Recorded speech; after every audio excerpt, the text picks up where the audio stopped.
Alright, New Zealand CAD. Check this out, guys. This is quite, we're at quite a nice point here. I'm going to start on the weekly so we can see what's going on from a nice wide view. Alright, so here you can see that we are ranging along this top part. Alright, we broke support, these two crucial support points here, and we're now retesting that support in the form of resistance.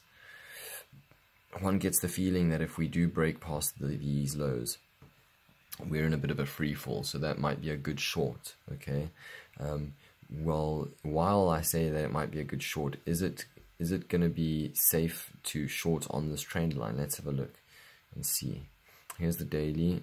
There's that trend line. We've come up for a retest. I'm a bit nervous to go short on this trend line because we've got quite a nice divergence on the RSI here, and this is a typical basing pattern. Put it this way, price is feeling the pressure of the support here, okay, that we saw on the weekly.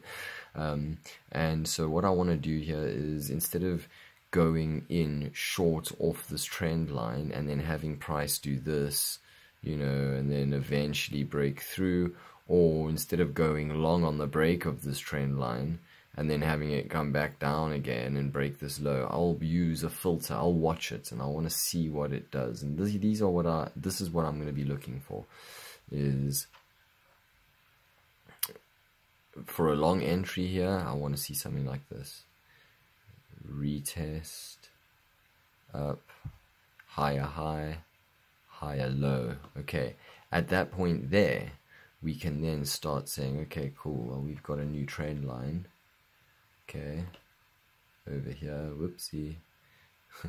Alright, we got a new trend line over there, and we can then say, cool, we're going to enter then, hold on, let me just get my color right. We're going to enter on rejection here, and we can put our stop loss there.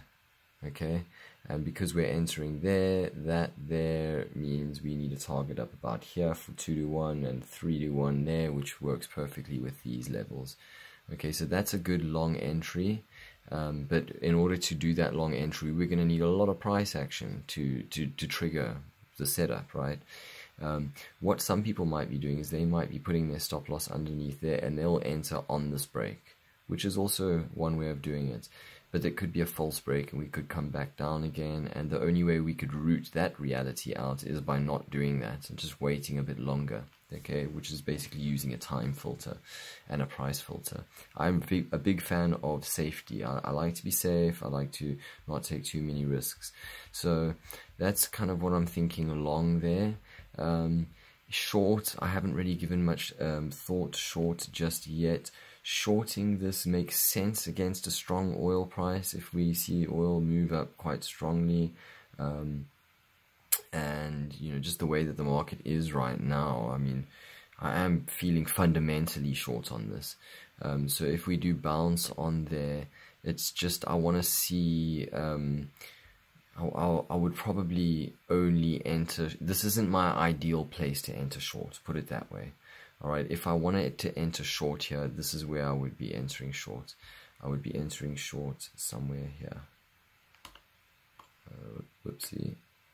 Just hold on, bear with me, guys. I know the video is getting long now, so I'm trying to keep them short. That is the beauty of having only 1 minute to film. So I would want to see something there. I would want to see us reject off of there, and then I will go short. And it would be like very tight risk, so that we can get like 1 to 3 somewhere here already. Alright, so we don't have to, like, you know, mission all the way down just to get 1%. So that's my short entry, and my long entry would be, you know, retesting this, getting in on a new trend, as I mentioned just now. So yeah, those are my thoughts. They may change because we didn't go down until 1 hour, so we'll have to see how this does play out, but I will be watching this and I'll keep you updated, okay?